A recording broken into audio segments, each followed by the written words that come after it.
Welcome to part 2 of the suffrage movement in Wayne County, Raising a Ruckus. We will learn how our tenacious Wayne County suffragists continued the fight for the women's right to vote until the ratification of the 19th Amendment in 1920. We will meet Esther Griffin White and William Dudley Folk, who were two important figures in the Wayne County suffragist movement, and learn about women of color and their continuing story as it relates to the fight for women's suffrage. Please join us in Raising a Ruckus as we celebrate our women's suffrage centennial. Please welcome Sue King, Morrison Reeves Library Archivist and Wayne County Historical Museum board member, as she speaks a bit more about some of her research on Wayne County suffrage. After the death of Mary Thomas in 1888, suffrage work became almost dormant in Indiana. There was still progress on the national stage, though. In 1890, the two national organizations merged to form the National American Woman Suffrage Association, and William Dudley Folk was involved in that change. In the West, several new states were admitted to the Union, and they gave women the vote from the start. The tide was turning. Not until 1912 did another suffrage organization appear in Wayne County, and that was the Women's Franchise League.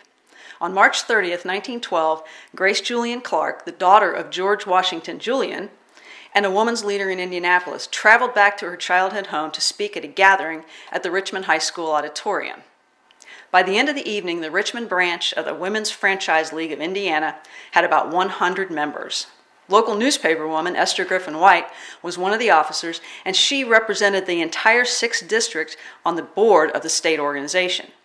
On May 2nd, 1914, following a call from the national organization, women across the country celebrated Women's Independence Day.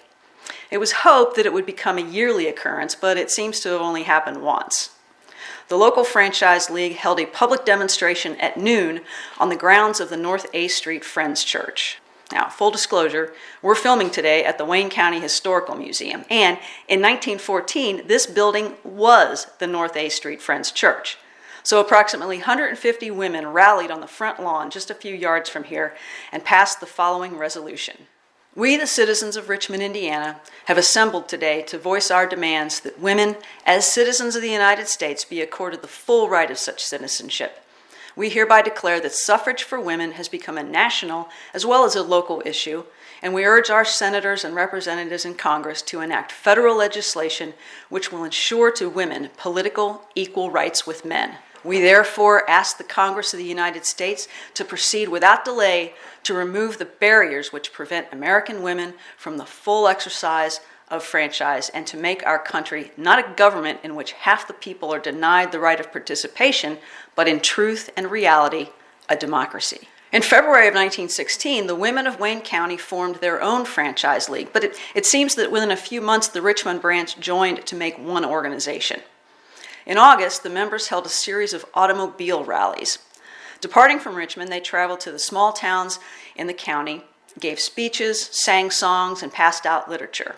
All of it was meant to raise awareness and enthusiasm for a national amendment. In May 1919, Congress passed the 19th Amendment and sent it to the states for ratification. There must have been a great deal of confidence because in September of 1919, the League was setting up what they called schools of citizenship to teach women how to vote. Those women who were not active in the suffrage movement probably didn't know much about their responsibilities, so it was vital to teach as many as possible. Wayne County's representative in this movement was Mrs. William W. Garr, better known around here as Julia Meek Garr, the founder of our museum. The final meeting of the Wayne County Franchise League took place on May 8, 1920, and the Wayne County League of Women Voters was organized at the same time. The citizenship schools continued to be held in preparation for the first election in which the second half of American citizens could participate. William Dudley Folk was a lawyer, politician, reformer, journalist, author, poet, and art patron who spent much of his life in Richmond, Indiana. In 1872, he married Mary Taylor Reeves, daughter of Mark E. and Carolyn M. Reeves of Richmond. In 1876, he moved from New York City to Richmond and became the law partner of Jesse P. Seidel. While here, he became involved in local politics and served in the Indiana State Senate from 1882 to 1886. During that time, he became interested in civil service reform and introduced a bill to establish Indiana's civil service system. He also organized and became president of the Indiana Civil Service Reform Association. Fulk was a leader in several other reform movements, including women's suffrage. From 1886 to 1890, he was president of the American Women's Suffrage Association. Please welcome William Dudley Fulk to tell us more about his fight for the women's right to vote. I was born and raised in New York City to a family of generational Quakers, so I was raised to believe in equality for all. I graduated from Columbia Law School in 1870 and intended to remain in New York, but my life took a different path. My father and I made an extended trip through the western United States. While in California, we happened upon a family from Indiana named Reeves. They were wonderful traveling companions, but my judgment may be clouded by the fact that I was taken with their daughter, Mary. We remained in contact, and in 1872, when they made a tour of Europe, I joined them in France, where Mary and I were married at the American Legation in Paris. We settled in New Jersey so I could practice law in New York City. But very soon I was offered a partnership with Jesse Siddle, who was one of the prominent attorneys in Wayne County. As it was Mary's home, I immediately accepted and we set up housekeeping in Linden Hill, very near her father's home. Always considered a Renaissance man, I've published many books on diverse topics: poetry, classics, Russia, and a 2-volume biography of Wayne County's favorite son, Oliver P. Morton. In addition to my law practice, I represented Wayne County in the state senate for a couple of terms. Perhaps what I was most known for was my work in progressive issues. My early work in civil service reform put me in contact with another famous reformer, Theodore Roosevelt. In 1902, President Roosevelt appointed me to the National Civil Service Commission. We remained friends until his death in 1919. Another important movement in the late 19th century was women's suffrage. I hadn't thought a lot about it until Richmond hosted a large state convention. The speakers that night included Lucy Stone and her husband, Henry Blackwell. I was greatly impressed with the logical arguments of Mr. Blackwell and the winning persuasiveness of Lucy Stone. A friendship formed with them that lasted as long as they lived. Actually, when I was in the state senate, I tried to introduce a women's suffrage amendment, but we were fighting against some absurd rules. The amendment had been introduced in 1881, so in 1883, I brought the pending amendment to the floor for a final vote. But no one could find the bill recorded in the journals, so it wasn't pending. When I tried to reintroduce the amendment, I was told I couldn't because it was pending. Insanity. But there was no recourse. The bill died. I kept attending meetings and added my 2 cents here and there, and before long I was actually elected president of the American Women's Suffrage Association at a convention in Chicago. The American was one of the 2 groups working for women's suffrage, the other being the National. The National was headed by Susan B. Anthony and Elizabeth Cady Stanton, and it was determined to achieve a U.S. constitutional amendment to allow women's suffrage. The American worked toward suffrage on the state level. It was the Americans' custom to alternate men and women as president, and that's how I came to be president, and remained as such until the 2 groups united to form the National American Women's Suffrage Association. That group only wanted women in leadership roles, so I stepped aside. I'm sure all my reform work had an influence on my 4 daughters. I had to be in favor of women's suffrage in a house full of women. My oldest daughter, Mary, especially, took up the mantle of women's suffrage. After her marriage to James Morrison, in 1900 they moved to Chicago where his business was. While living in Richmond again in 1905, she got her first taste of politics and moral outrage during Richmond's mayoral election. The incumbent, Dr. William Zimmerman, had been accused of some pretty unsavory things, mostly licensing brothels and Mary headed up the Women's League and single-handedly organized a huge meeting at the Coliseum with clergymen and other speakers to denounce him. He still won, but Mary found she had a real talent for organizing and motivating people. That experience in politics served her well in the final stages of the fight for women's right to vote. Like so many women in that movement, she was a tireless worker. I don't know how she found the time to attend so many meetings. She was president of the Chicago Suffrage Organization and was the recording secretary of the National American Women's Suffrage Association. In 1916, the Republican National Convention was held in Chicago, and her committee organized a massive suffrage parade to the convention to convince the delegates to include a suffrage plank in the national platform. They were expecting 30,000 to 40,000 marchers, but the weather that day was absolutely horrible. The numbers were disappointing, but the enthusiasm of the more than 5,000 women who braved the downpour succeeded in getting the suffrage plank approved. Actually, I helped send them on their way. Mary asked if I would speak at the luncheon prior to the parade, and of course, I accepted. I was friends with many of its leaders, and I believed in their cause. I didn't, however, believe in it enough to actually march. After ratification of the 19th Amendment, Mary kept right on and organized the League of Women Voters to help educate the brand new voters. Mary might have accomplished most of her women's right work in Chicago and on the national stage, but she learned her craft here in Richmond. Esther Griffin White was a feminist, suffragist, politician, journalist, art critic, collector, poet, and a woman of many talents. For much of her life, she made a living as a journalist, and during those periods when she was not employed by one of the local Richmond newspapers, she published her own small paper called The Little Paper. An active member of the Women's Franchise League, she wrote and worked tirelessly in support of the 19th Amendment. In 1920, before the amendment was ratified, she applied to have her name included on the ballot for delegate to the Republican State Convention. She could not vote on her own behalf, but she asked others to vote for her. She was elected and became the only female delegate at the convention. She has the distinction of being the first woman in Indiana to have her name appear on an official election ballot. Please welcome Esther Griffin White to tell us more about her amazing journey. I grew up in a Quaker household in Richmond. My father published a small newspaper in Dublin, Indiana, and he was a teacher.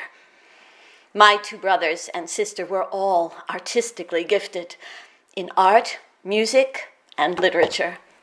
So the arts have always been a very important part of my life. I would have to say that my art is my writing. I have written and published poetry, but I spent most of my time as a journalist. At different times, I've been a reporter for all of the newspapers in Richmond, and a few from Indianapolis. And when I wasn't actively employed, I published my own paper that I called The Little Paper. I submitted articles to national magazines, too.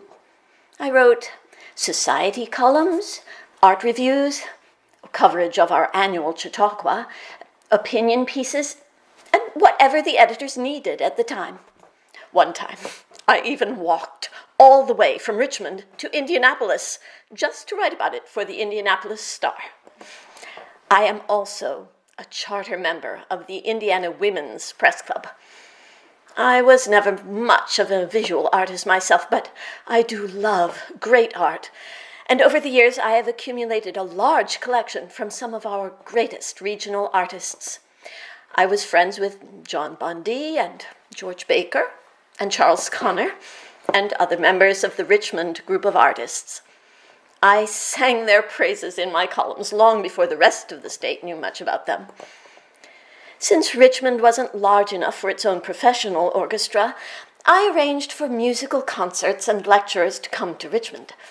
They were usually classical fairs, of course, but they were still very popular. I even got in trouble with the local police when I arranged a concert on a Sunday. Against the law, they said, but I went through with it anyway. It was completely sold out, and the two policemen who came to arrest me, when they saw the crowd, they backed down. Naturally, I have always believed that women should have the same rights as men. Certainly because of my Quaker upbringing, but also because I was a free-spirited woman who was working in a man's world of journalism. Equal rights, around the turn of the century, meant work for women's suffrage. One of my heroes growing up was Dr. Mary Thomas. That woman was one of the most prolific writers and tireless workers in the cause of women's rights and temperance. They even named the local women's temperance union after her. When she died in 1888, most of the city came to a stop for her funeral. One thing that stands out in my mind about that day is the fact that her pallbearers were all women. She had requested that 2 women represent the suffrage movement, 2 represent the temperance movement, and 2 ladies of color represented Thomas's work for abolition and equal rights for all. I was extremely active in the Indiana Women's Franchise League, and for many years served as the 6th District Chairman. I traveled to Indianapolis often to meet with the state organization and to contribute a column to the Indianapolis Star covering women's issues. Of course, whenever I could sneak in some women's rights information into any column, I did. In 1916, I was one of the marshals at the Grand Suffrage Parade in Chicago. Actually, Mr. Folk spoke at the luncheon that we held right before the parade. We all needed some sustenance because the weather that day was horrible. It rained through the entire route, just awful. But no one was deterred in her enthusiasm for the cause. We had more than 5,000 women marching in that parade. We even had animals in the parade. It started when the organizers hired 2 elephants, symbols for the GOP, the grand old party, Republicans, to head off the whole thing. They carried a large board between them that said, "Suffrage plank." The whole point of the parade was a show of support to get a suffrage plank into the Republican platform. Well, once other groups heard about the elephants, several state delegations decided to bring their own mascots. California brought a tame grizzly bear, and Nevada brought a Mustang. I don't know how many eventually committed, and I don't know how many actually marched in the parade, but it did add a bit of festivity to the whole day. I didn't wait to get the vote before I ran for public office. In January of 1920, before the 19th Amendment was ratified, I submitted my name to be a delegate at the State Republican Convention. Well, the rules hadn't caught up with current events, and as an adult Hoosier citizen, I was entitled to run.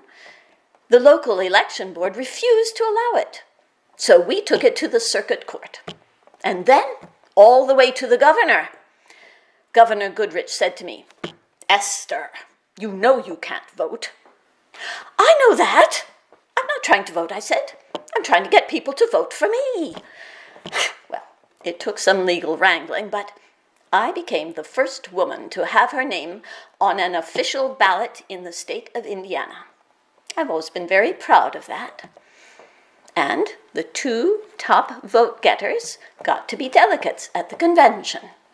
And out of the 5 candidates, I polled second. So, in May 1920, I was an official delegate to the Indiana Republican Convention, the only woman among 1,500 men. That was a proud moment, too. I did run for mayor the next year, but I didn't win. I imagine I'll try again soon, perhaps even for the House of Representatives in Washington, D.C. But in the meantime, I will continue to write whenever and wherever I can.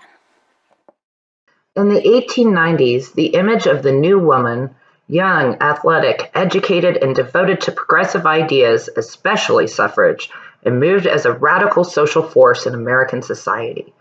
Awakening the public to an awareness of gender inequality, she ushered in a new century, Black and white women alike embraced the idea of the new woman, and the image of an educated woman freely moving outside of the home inspired many. Women saw education as the first steps to progress. During the Centennial celebration of the 19th Amendment, much was in the national media that women of color did not actually begin voting that November of 1920. That actually was not true in Wayne County, Indiana. Prominent African American families in Richmond held positions of high regard, particularly in the Republican Party. Black teachers had been teaching in schools throughout the county even before the Civil War, and the strong influence of the 100-year Quaker abolitionist movement helped contain any overt efforts at voter suppression, even though the Ku Klux Klan was rattling its ugly chains during this period. Numerous oral histories have been shared of exuberant celebrations as word passed throughout the county of Tennessee's ratification. Being a presidential election year, women were able to vote for the very first time, though certainly not all did, that November of 1920, almost regardless of color, but not quite. Some oral histories reveal that Native Americans actually passed for African American in the economy area particularly, so they could vote in the early 1920s because that right had not yet been extended to the American Indian at that time. However, during this time, a former Earlham student was devoting her life to winning citizenship and many, many other rights for Native Americans.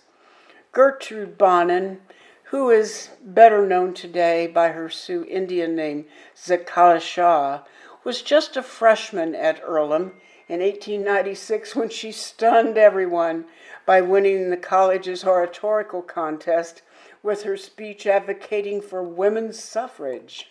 But when she went on to the state competition in Indianapolis, she completely changed her speech to a powerful oration advocating for greater understanding between whites and Indians. But upon close examination of the judge's scoring, what shows is that she would have probably won over all the college's male orators had it not been for one very low scoring, that of a Tennessee Vanderbilt judge who disapproved of her condemnation of slavery. She finished a close second, and I will just share with you the ending of her speech with these words: "That we may stand side by side with you in ascribing royal honor to our nation's flag. America, I love thee. Thy people shall be my people, and thy God, my God."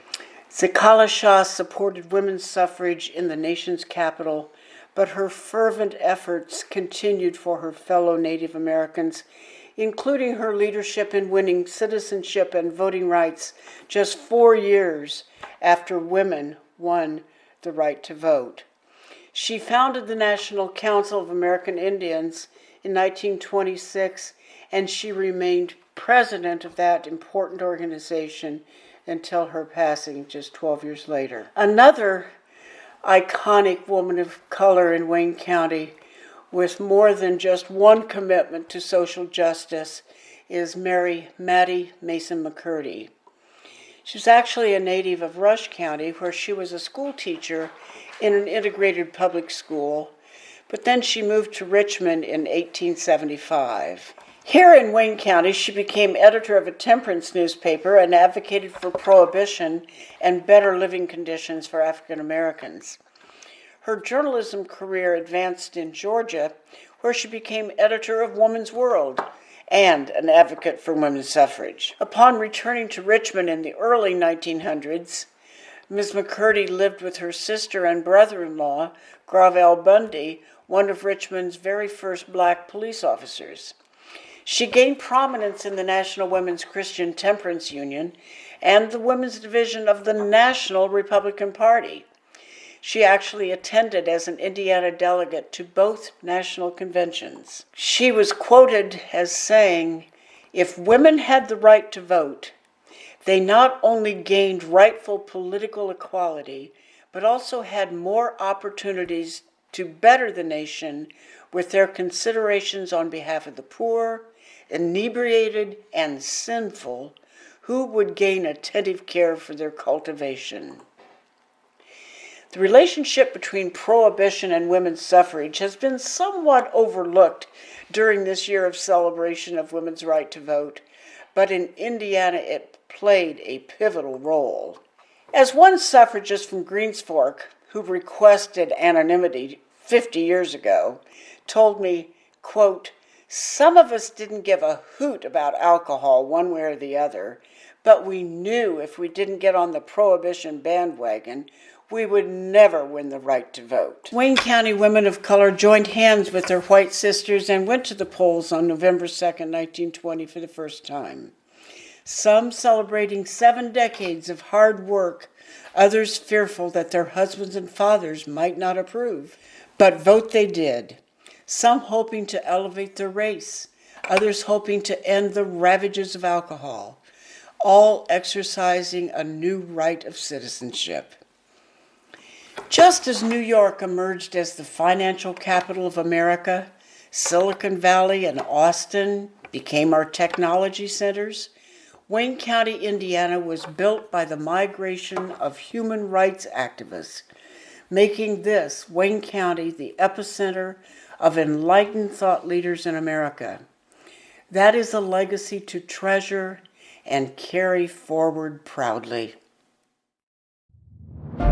As the program closes this evening, please let us not forget what a ruckus our suffragists made here in Wayne County, and their voices were heard not only throughout Indiana, but throughout the rest of the country. And always remember, your voice is important. Don't ever be afraid to let it be heard and to fight for what you believe in.